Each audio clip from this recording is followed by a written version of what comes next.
Et oui, alors ça c'est le grand drame de la parité, quoi, hein. On se retrouve avec un système peu représentatif aujourd'hui, et pas seulement par défaut de parité, c'est aussi par défaut de représentativité des élus, parce qu'il y a un effet sociologique, y compris, hein, de cumul qui aboutit à une concentration des mandats dans les mains de quelques-uns, et en particulier des hommes blancs, âgés, etc. et d'une classe élevée. C'est le cas également dans les partis politiques, c'est le cas dans nos différentes assemblées, mais c'est le cas aussi, Natacha Polony, au sein des partis politiques.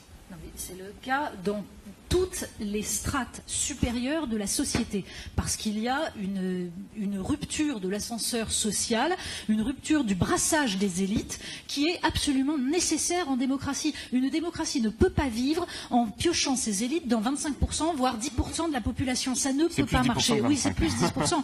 Et je pense que vous évoquiez en tout dernier, ce qui pour moi est crucial, le fait que certes qu'il n'y ait pas d'égalité femmes-hommes, bien sûr que c'est embêtant, mais le pire, c'est l'uniformité sociale de l'Assemblée nationale.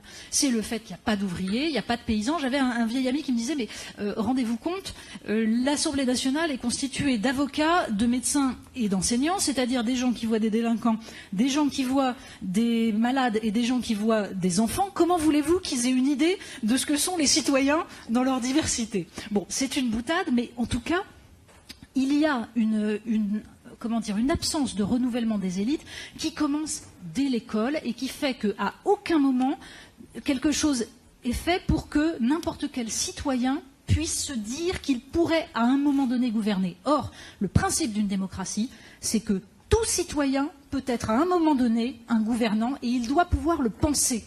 C'est fondamental.